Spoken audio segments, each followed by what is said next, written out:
안녕하십니까. 자, 이번 시간은 우리 요약집에 나와 있는 16페이지 지목부터 해서 내용을 정리하도록 하겠습니다. 지목은 매회 출제합니다. 적게 한 문제, 많이 두 문제까지 출제하는 부분이니까 지목 잘 정리해서 내용 파악하시는데, 대부분 다 하시는 질문이 지목 다 외워야 됩니까? 말씀들을 많이 하시더라고요. 외우면이야 좋겠죠. 바로 답이 나오니까. 근데 외우는 게 아니라 아시면 되는 겁니다. 어떤 토지 용도가 무엇인지만 파악할 줄 알게 되면 지목 공부가 되니까 지목을 잘 정리해서 내용 파악하시길 바라고, 우리 16페이지 지목부터 나갑니다. 지목이라는 것은 정의가 토지의 주된 용도에 따라 토지의 종류를 구분하여 지적 공부에 등록한 것을 말한다 해서 용도별로 지목을 세분하는 것이 분류 기준이며 정의가 됩니다. 지목은 용도별로 총 28개로 세분하게 되어 있는데, 지목 설정할 당시에는 대통령령에 분류 기준이 3개가 나옵니다. 먼저 한 해 필지에 대해서 한 해 지목을 정한다 해서 1필, 1목의 원칙이 적용되는 것이 그 내용이고, 그 다음에 주지목 추정 원칙이라는 것은 한 해 필지에 용도가 다른 지목이 2개가 있을 경우는 주된 지목을 따라간다가 주지목 추정 원칙이 적용이 됩니다. 여기에서 파생한 토지가 바로 양입지가 만들어집니다.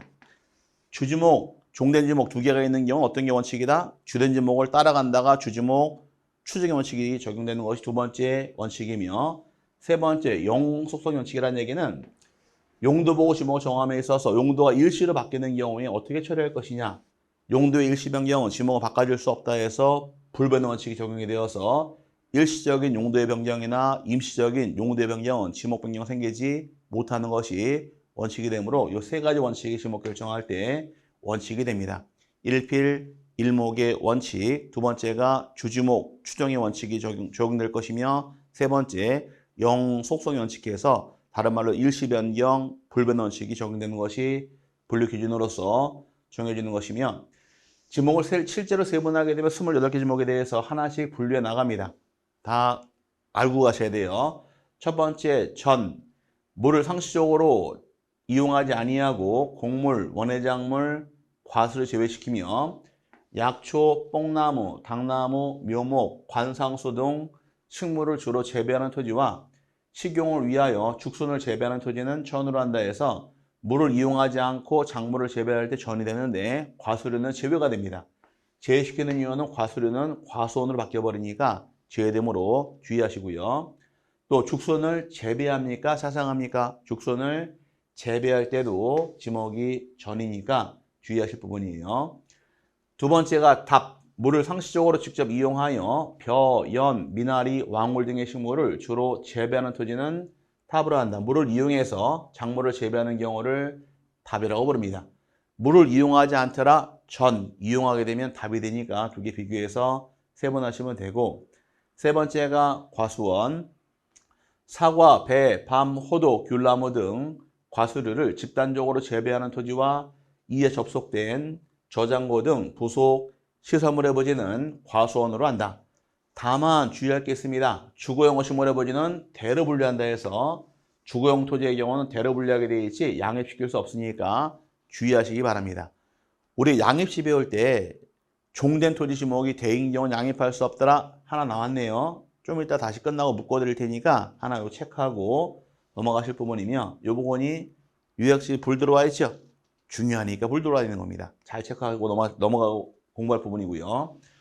네 번째가 이제 목장용지, 각목의 토지 목장용지로 한다. 다만 마찬가지로 주거용 건축물의 부지는 별도의 지목, 대로 분류한다 해서 이것도 꼭 기억하실 부분입니다.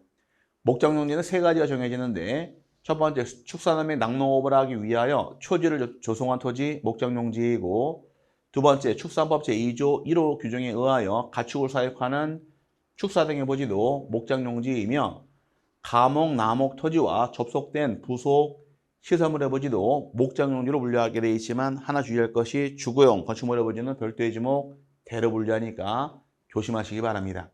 그 다음에 5번의 경우 임야, 산림의 원야를 이루고 있는 수림지, 중림지, 암석지, 자갈땅, 모래땅, 습지, 황무지 등의 토지는 임야로 한다.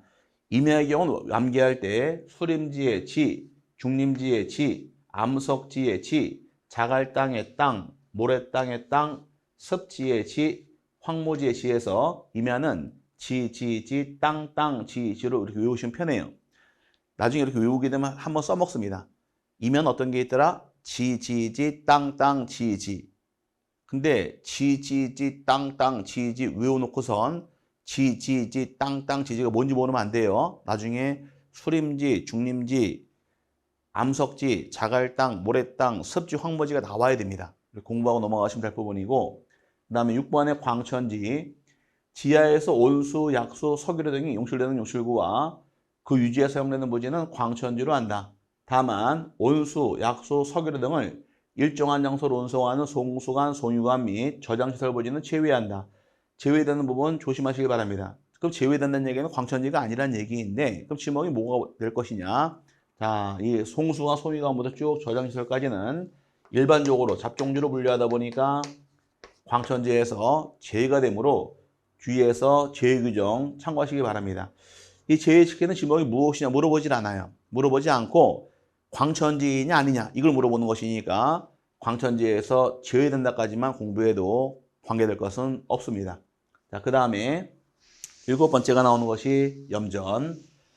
자, 바닷물을 끌어들여 소금을 채취하기 위하여 조성된 토지와 이에 접속된 제염장 등 부속 시설물의 부지는 염전으로 한다. 다만 천일전 방식에 의하지 아니하고 동력에 의하여 바닷물을 끌어들여 소금을 제조하는 공장 시설물의 부지는 제외한다. 천일전 방식으로 소금을 제조하게 되면 염전이 되겠지만 동력을 통해서 바닷물을 끌어들여서 소금을 제조하는 공장 시설물의 부지는 말 그대로 공장 용지로 분류하게 되어 있으니까 염전에서 제외가 됩니다. 근데 8번에 강목의 토지는 대로 한다. 첫 번째, 영구적 건축물 중 주거, 사무실, 점포와 박물관, 극장, 미술관 등 문화시설과 이에 접속된 정원 및 부속 시설물의 부지는 대로 분류합니다. 일반적으로 주거용 토지, 사무실 부지, 점포, 박물관, 극장, 미술관 전부 다 대로 분류하게 되어 있고 두 번째, 국토의 계획 및 이용에 관한 법률 등 관계법령에 의한 택지, 조성공사가 준공된 토지의 경우도 대로 분류합니다. 지적법이라는 것은 토지를 다루다 보니까 택지만 조성이 끝나더라도 지목은 대로 결정할 수가 있도록 허용을 합니다. 꼭 건물을 져야지만 대가 되는 것은 아니니까 택지만 조성 끝나더라도 지목은 대로 결정할 수가 있습니다. 그 다음에 9번째가 공장용지. 다음 강목의 토지는 공장용지로 한다. 첫 번째 가번이 제조업을 하고 있는 공장 시설물의 부지 공장용지로 분류하게 되어 있고 두 번째 산업 집중 활성화 및 공장 설립에 관한 법률 등 관계법령에 의한 공장부지 조성공사가 준공된 토지도 공장용지이며 위에 가목, 남목 토지와 같은 구역에 있는 의료시설 등 부속 시설물의 부지까지를 공장용지로 정하게 되어 있는데 자, 공장 안에 있으면 전부 다 공장용지로 편입돼 버립니다. 공장 안에 있는 도로, 공장 안에 기숙사, 공장 안에 주차장 전부 다 공장용지로 편입돼 버리니까 따로 정하지 않습니다. 자, 그 다음에 10번의 학교용지. 학교의 교사와 이에 접속된 체육장 등 부속 시설물의 부지는 학교용지로 한다. 이건 어려운 내용은 없고요. 주차장, 요 조금 어렵습니다. 주차장은 자동차 등의 주차에 필요한 독립적인 시설을 갖춘 부지와 주차 전용 건축물 및 이에 접속된 부속 시설물의 부지는 주차장으로 한다. 주차장이 되기 위한 조건은 토지이건 건물이건 주차 전용으로 이용되는 경우 지목은 주차장으로 정하게 됩니다. 그러다 보니까 전용이 아닌 것들은 제외시키다 보니까 다만 다음에 해당하는 시설의 부지는 제외한다. 왜 제외시킬까? 전용이 아니기 때문에 그래요. 첫 번째 나온 것이 주차장법 제2조 1호 가목 및 다목 규정에 의한 노상 주차장의 지목이 도로가 될 것이며 부설 주차장이란 것은 주된 지목을 따라갑니다. 하는 얘가 아파트 단지 안에 주차장이 있더라. 이건 주차장이 아니라 주된 지목인 대가 되는 겁니다. 대로 흘러가니까 부설 주차장을 제외시키는 거예요. 공장 용지 안에 주차장은 공장 용지로 흘러가는 것이고 교회 안에 주차장은 경용지가 되니까 제외시키는 겁니다. 하지만 주의할 게 있어요. 다만 주차장법 제19조 사항 규정에 의하여 시설물의 부지 인근에 설치된 부설 주차장은 제외한다. 그럼 이 말 뜻이 뭘 의미하느냐? 주차장에서 부설 주차장이 제외가 됐는데 여기에 또 제외입니다. 제외는 부정이니까 강한 긍정이 되어서 요건 지목이 주차장으로 정해집니다. 이게 뭔 말입니까? 그림을 한번 이해해보자고요. 자, 도로가 존재합니다. 도로가 존재하는데 이 전체가 다 아파트 단지가 있습니다. 아파트 단지 안에 주차장이 서 있어요. 이거 지목이 뭐가 될까요? 지목이 다 대가 되겠죠? 그럼 부설 주차장은 주차장이 아니란 얘기입니다. 근데 문제는 다녀보시니까 백화점 웨딩홀이 자리 잡고 있고 길 건너 맞은편에 고객 전용 주차장이 따로 설치된 경우가 있습니다. 이런 경우는 지금 같은 경우에 이 부설 주차장이 붙어 있나요? 떨어져 있나요?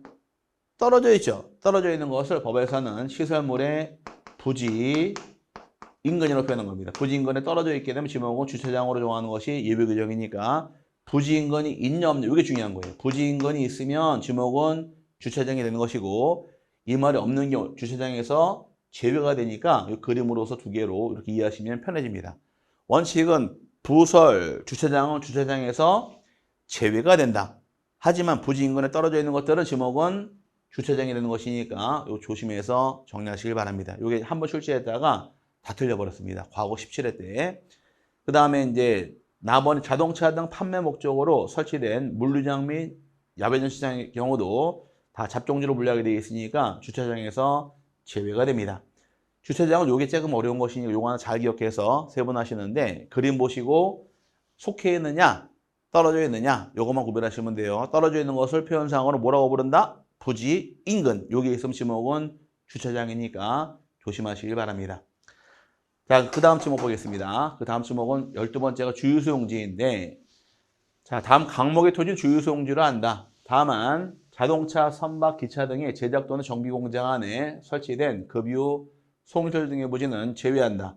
공장 안에 있는 급유나 송유설 같은 경우는 전부 다 공장 용지로 편입돼 버리니까 주유소용지에서 제외가 되고 주유소용지는 두 개가 존재합니다. 첫 번째 가번이 석유, 석유 제품, 액화 석유 가스, 전기 또는 수소 등의 판매를 위하여 일정한 설비를 갖춘 시설물의 부지 주유소용지가 될 것이며 나번이 저유소 및 원유 저장소의 부지와 이에 접속된 부속 시설물의 부지도 주유소용지로 정해집니다. 하지만 공장 안에 있는 경우는 공장 용지로 편입돼 버리니까 주의하셔야 되고요. 다음에 13번째가 창고용지. 물건 등을 보관 또는 저장하기 위하여 독립적으로 설치된 보관 시설물의 부지와 이에 접속된 부속 시설물의 부지는 창고용지를 한다. 이건 어려운 내용은 없네요. 자, 그 다음에 14번째가 도로. 도로는 종류가 많다 보니까 출제를 굉장히 잘하는데 도로는 다음 강목의 토지는 도로로 한다. 다만 아파트, 공장 등 단일 용도의 일정한 단지 안에 설치된 통로 등은 제외한다. 아파트 안에 도로가 설치되어 있는 경우는 대로 편입되는 것이고 공장 안에 도로가 있는 경우 공장 용지에 편입돼 버리니까 도로에서 제외가 됩니다. 그 다음에 도로는 4개가 존재함에 있어서 첫 번째, 일반 공중의 교통운수를 위하여 보행 또는 차량 운행에 필요한 일정한 설비 또는 형태를 갖추어 이용되는 토지, 지목은 도로이다.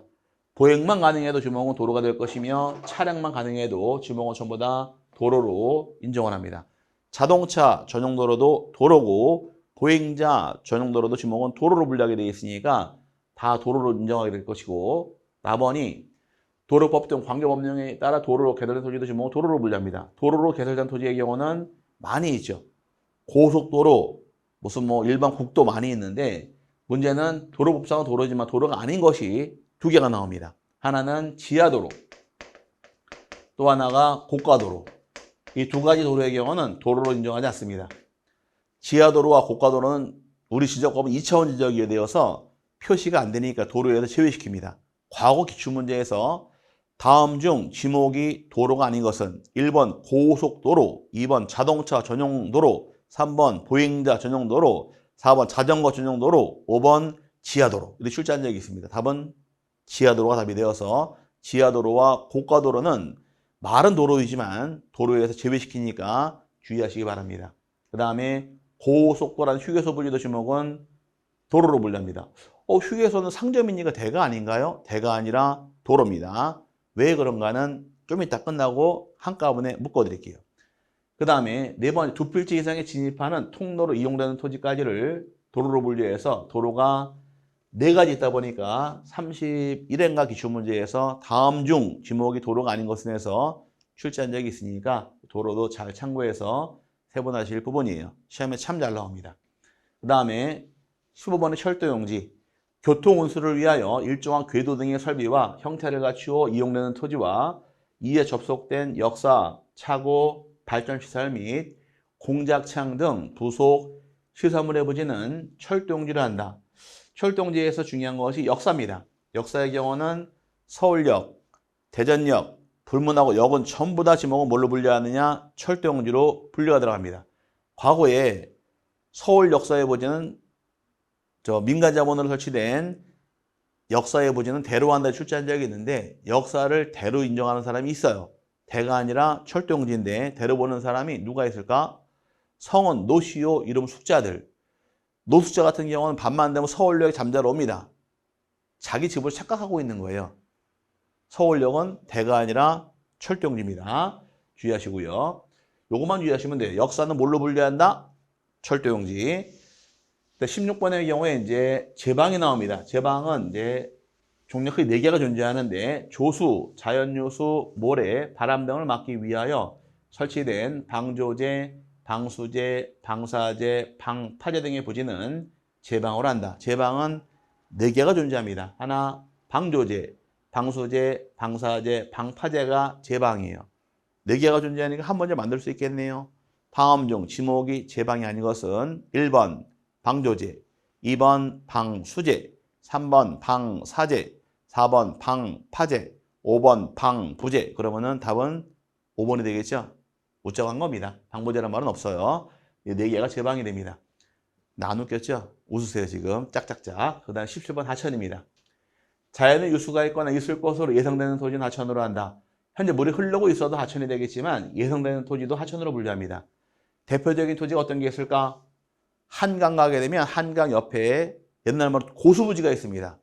지금 고수부지가 아니라 뭐라고 부를까요? 한강 둔치 이 표현 쓰는데 고수부지라는 표현은 물보다 높이 있는 땅이다라고서 일본어식 표기입니다.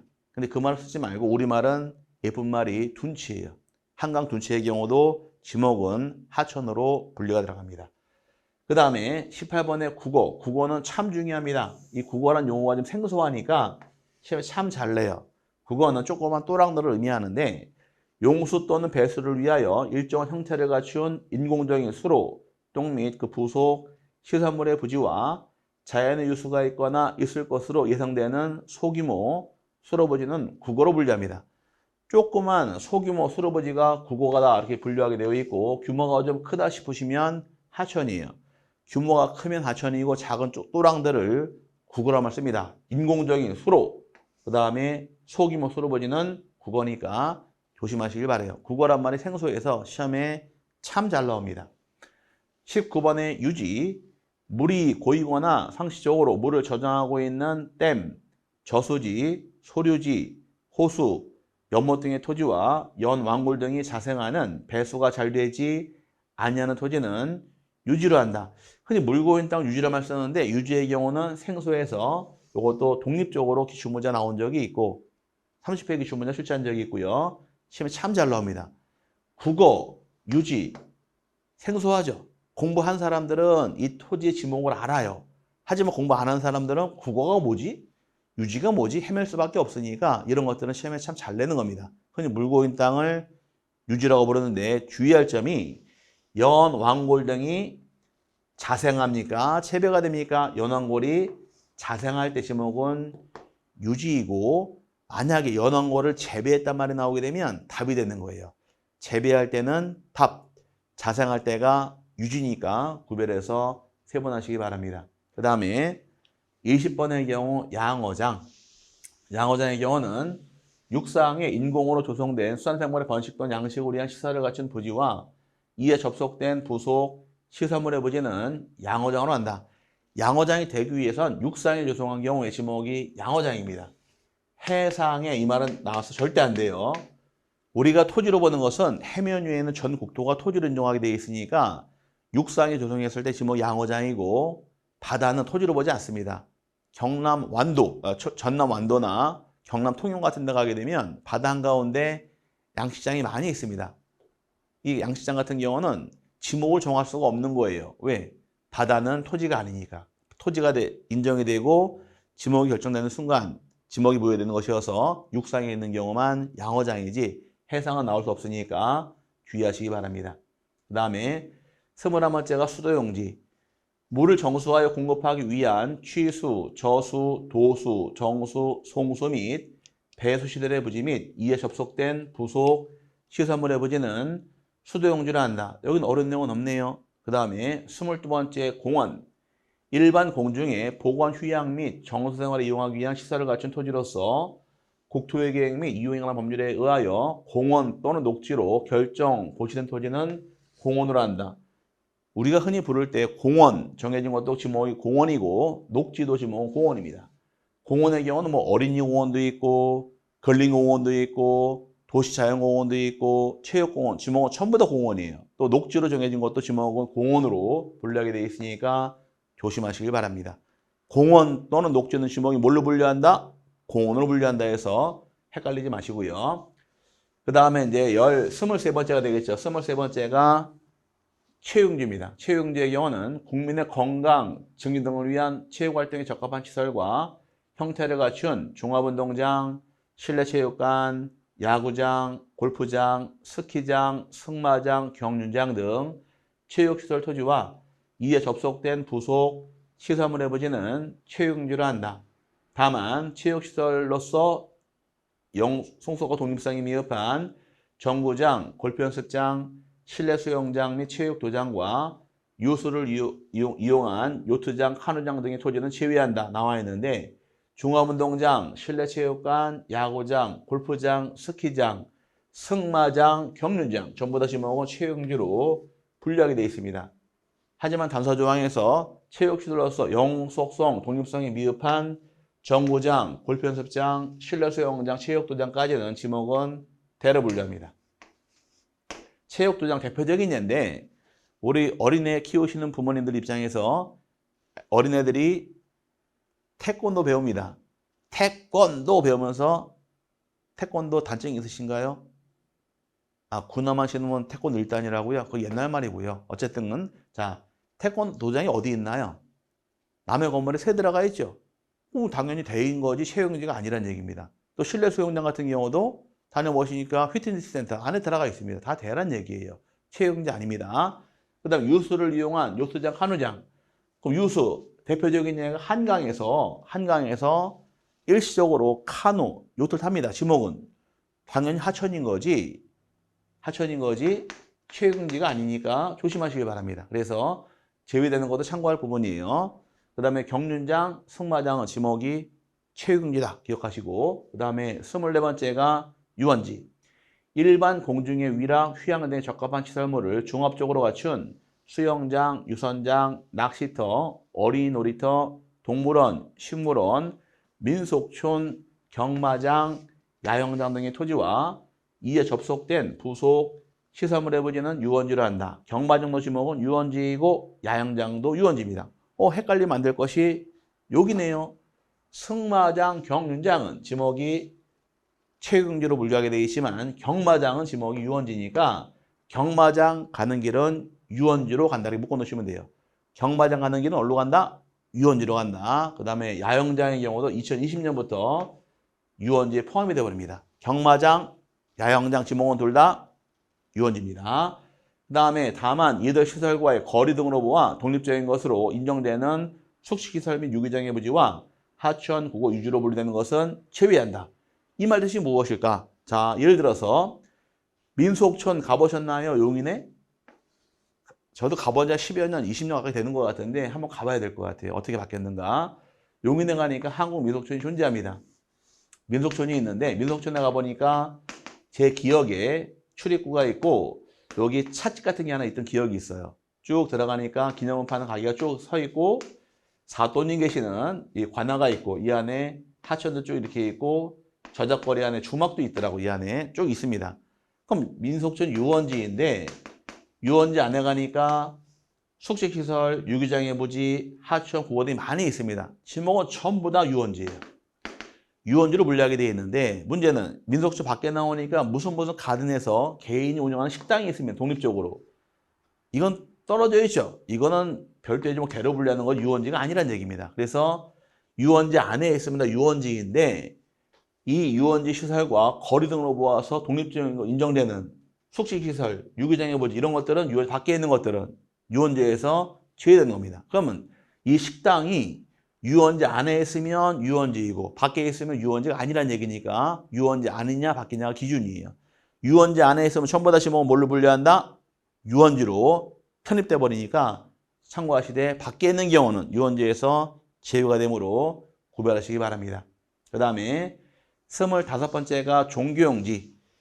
종교용지의 경우는 일반 공중에 종교의식을 위하여 예배, 법요, 설교, 제사 등을 하기 위한 교회, 사찰, 향교 등 건축물의 부지와 이에 접속된 부속 시설물의 부지는 종교용지를 한다. 교회이건 그 다음에 사찰이건 향교이건 전부 다 지목은 종교용지로 분류가 들어갑니다. 그 다음에 26번째가 사적지. 문화재로 지정된 역사적인 유적, 고적, 기념물 등을 보존하기 위하여 구획된 토지는 사적지로 한다. 다만 학교용지, 공원, 종교용지 등 다른 지목으로 된 토지 안에 있는 유적, 고적, 기념물 등을 보호하기 위하여 구획된 토지는 제외한다. 중요한 게 다만 규정이 중요한데 만약에 사적지란 이 토지가 학교용지 안에 있다거나 종교용지 안에 있다거나 공원 안에 있는 경우는 사적지에서 제외가 됩니다. 학교용지 안에 사적지가 있더라. 지목은 학교용지로 편입. 공원 안에 사적지의 경우도 공원으로 편입. 종교용지 안에 사적지가 있더라. 요것도 종교용지 편입돼 버립니다. 대표적인 예가 경주에 가니까 우리나라 대표적인 절이 큰 게 하나 있습니다. 어떤 절이 있을까요? 경주에 있는 불국사에 딱 가니까 탑이 국보인 탑이 2개가 있습니다. 석가탑, 타보탑. 국보인 탑이 종교용지 안에 있어요. 그럼 지목이 뭐가 될까? 그렇죠. 종교용지입니다. 그래서 과거 기출문제에서 이제 나오기를 무슨 절 안에 있는 탑의 지목이 무엇이냐 출제한 적이 있습니다. 답은 종교용지로 분류하게 되어 있지 사적지가 아니니까 주의하실 부분이에요. 그 다음에 27번의 묘지입니다.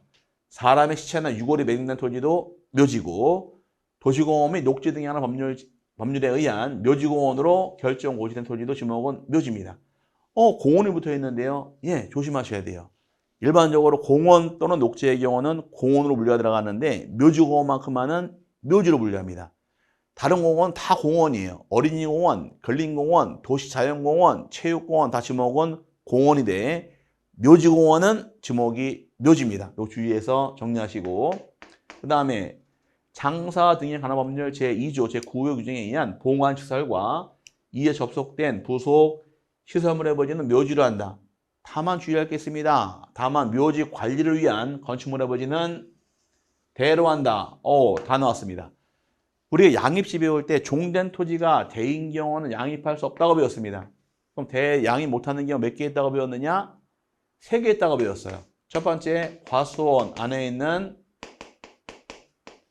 주거용 건축물의 부지 지목은 별도의 지목 대. 목장 용지 안에 존재하던 주거용 건축물의 부지도 별도의 지목 대. 묘지 안에 묘지 관리를 위한 건축물의 부지도 별도의 지목 대로 분류합니다. 이 3개 지목은 대로 분류하는 것이 내용인데 자, 이제 원칙과 이해 볼게요. 원칙 같은 경우는 공장 용지 안에 있는 도로 이렇게 나옵니다. 시험이 어디 안에 뭐란 말이 나와요. 어디 안에 뭐 그러면 항상 지목은 앞에 게 답이 되는 것이고 뒤에 게 아닙니다. 이게 기준이에요. 어디 안에 뭐 그럼 전부 다 앞에 게 답이 됩니다. 쭉 흘러왔던 것이 고속도로 안에 휴게소 부지 지목은 도로 앞에 거. 그다음 공장 용지 안에 공장 안에 있는 주유기 공장 용지 아파트 안에 도로 대 이렇게 어디 안에 뭐 그러면 전부 다 앞에 게 답이 되는 겁니다. 근데 뒤에 거로 가는 게 3개가 있어요. 그래서 이게 중요한 거예요. 이게 과수원 안에 있는 주거용 토지의 경우는 과수원이 아니라 대가 된다. 목장 용지 안에 주거용 건축물의 부지도 별도의 지목 대가 되는 것이고 묘지 안에 건축물의 부지도 대가 된다 해서 어디 안에 뭐 그럴 경우는 전부 다 앞에 게 답이 되는 것이 원칙이 돼 요 3가지만큼만 뒤에 게 되는 것이니까 요게 주의할 점이에요. 그 지목 공부할 때 요긴하게 써먹는 것이 양입 제한 사유 중에서 대인 경우 양입할 수 없다 몇 가지? 세 가지 과수원, 목장용지, 묘지 요 세 개가 중요할 수밖에 없는 겁니다. 요 세 개 잘 기억하고 넘어가시고 대부분이 다 이거예요. 유원지 안에 있는 숙식시설. 답은 유원지. 유원지 안에 하천, 유원지 이렇게 흘러가는 겁니다. 그럼 어디 안에 뭐 그럴 때 답은 다 뭐가 된다? 앞에 게 답이 되니까 그거만 잘 이해해서 정리하시면 지목 공부할 때 편합니다. 참 쉽죠? 이렇게 이해하시길 바라고요.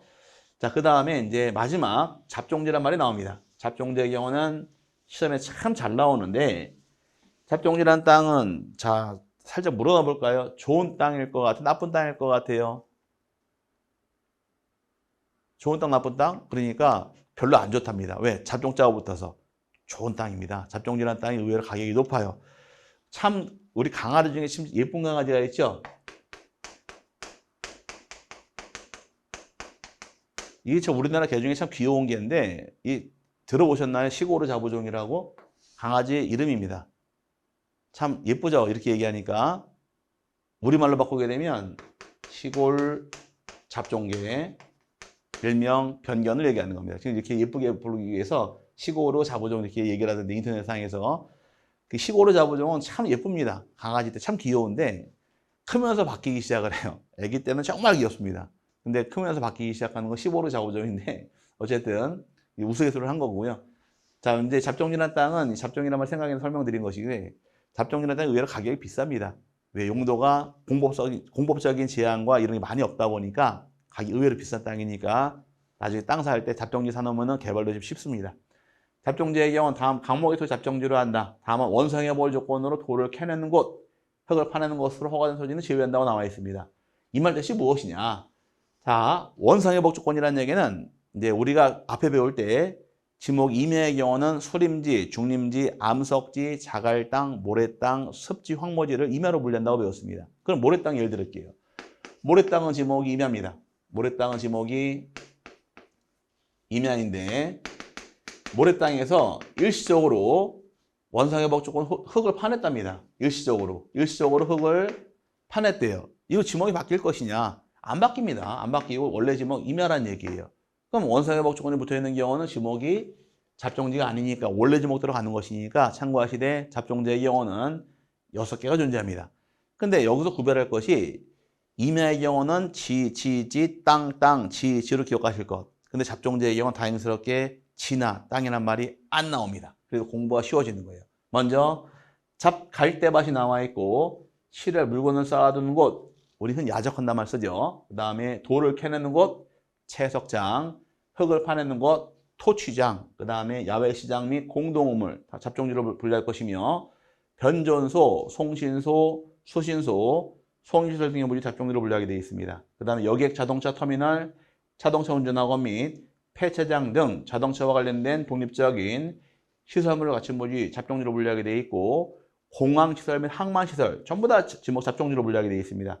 인천국제공항 지목도 잡종지, 부산항, 인천항 다 항만부지도 잡종지로 분류하는 것이 기준이고요. 도축장, 쓰레기 처리장 및 오물 처리장 등의 물이 잡종지로 분류하게 되어 있고 그 밖에 다른 지목에 속하지 않는 토지까지 잡종지로 분류하는 것이 내용이 되어서 참 많죠. 많다 보니까 시험에 잘 나올 수밖에 없는 거예요. 잘 나오는데 여기는 다행스럽게 임야랑 많이 헷갈립니다. 임야는 수림지, 중림지, 암석지, 자갈땅, 모래땅, 습지, 황모지란 말 쓰는데 뒤에 뭐가 붙어 있나요? 지, 땅, 지가 있는데 잡종지의 경우는 지나 땅이란 말이 없어요. 여기 뭐 황모지, 습지 섞어 놓으면 구별이 안 됩니다. 그러니까 애초에 잘 잡고 넘어가실 부분이에요. 굉장히 중요합니다. 잡종지는 시험에 참 잘 나오니까 정리 잘 하시고 이렇게 28개 지목을 파악을 했고요. 그 다음 볼 것이 이제 지목이 또 등록을 어디에 할 것이냐가 나오는데 지목 등록하는 경우는 이제 우리 요약집 21페이지 가니까 지목의 표기 방법이랑 등록하는 장부가 나옵니다. 지목이라는 것은 대장과 도면에 나옵니다. 대장에는 토지대장이랑 임야대장에 등록하게 되어 있고 도면의 경우는 시족도와 임야도에 등록하게 되어 있는데 지목은 4개 나와요. 지목이 어디에 나옵니까? 물어보게 되면 지목은 대장과 도면, 도면에도 나올 것이고 대장에도 나온다 해서 외울 때 지목이 나오는 것은 어디입니까? 물어봤을 때 목, 도, 장 이렇게 외우시면 돼요. 지목 나오는 장부는 도면과 대장에 나온다 해서 목도장 기억하시면 지목이 어디 나올 것이냐 외울 수 있으니까 목도장 기억하시는데 대장에 기재할 때는 정식명칭 기재합니다. 정식명칭 적어라는 얘기는 지목이 잡종 지을 당시에는 잡종이 다 적어야 돼요. 다 적게 돼 있고 약칭이 안 됩니다. 근데 도면에 기재할 때는 부호를 표기합니다. 부호란 것은 한 글자를 표기하게 되어 있어요. 잡종 지을 경우는 잡으로만 표기하게 되어 있습니다. 부호를 짤 경우에 원칙은 두 문자 원칙이 됩니다. 두 문자 따른 얘기는 머리 글자에서 잡종제의 경우는 뭐가 될까? 이때는 잡이 되는 겁니다. 머리 글자가. 근데 문제는 예외적으로 머리 글자가 아니라 차 문자 따는 경우가 4개가 나옵니다. 차 문자 따는 경우가 바로 이거예요. 머리 글자가 비슷하다거나 겹치는 경우는 피해갈 목적으로 차 문자를 따는 경우가 있는데 요 4가지만 기억하시면 돼요.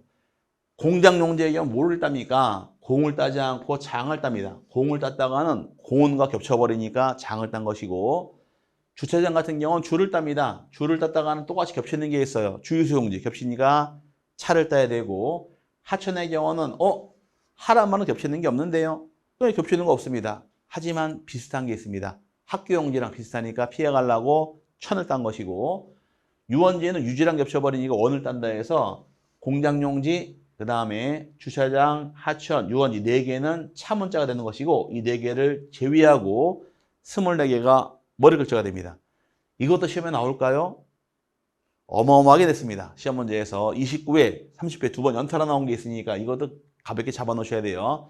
차 문자 따는 경우 몇 가지가 있더라? 4개가 있더라. 첫 번째, 주차장은 공장용지는 장, 하천은 천, 유원지 원에서 4개는 차 문자가 되고 4개를 제외한 24개 머리 글자다 해서 등록하는 장부, 그 다음에 표기하는 절차까지 마무리 지으시면 지목 공부가 끝납니다. 지목은 최대한 자세하게 설명드렸으니까 외우는 게 아니라 2번 읽으시면 됩니다. 공부하는 요령이란 것은 이제 우리가 앞서 배웠죠. 첫 번째 요만큼 배웠습니다. 첫 시간에 대해서. 2번째 시간 지목 요만큼 배웠어요. 근데 공부할 때는 여기 복습하는 것이 아니라 이렇게 보셔야 됩니다. 책을 볼 때는. 그러면 여기는 자꾸 보게 되면서 눈에 익어요.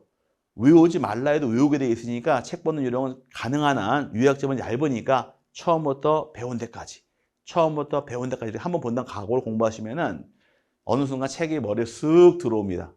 진짜로 그래요. 그걸 느끼시면은 모든 과목을 이렇게 공부하시면은 이건 떨어질 수 없는 시험이 되는 것이니까 처음부터 배운 데까지 보신다는 각오로 공부하시면은 실력이 쭉쭉쭉쭉 올라가는 것이 눈에 보일 겁니다. 자, 이번 시간 여기까지 보도록 하고요. 다음 시간의 경우는 이제 경계부터 해서 다시 나갈 겁니다. 이번 시간 배우신 지목은 워낙 출제를 많이 하고 중요한 부분이니까 내용 잘 파악하시고 다음 시간은 경계부터 해서 진도 나가도록 하겠습니다. 이번 시간 고생하셨고 다음 시간에 뵙겠습니다. 감사합니다.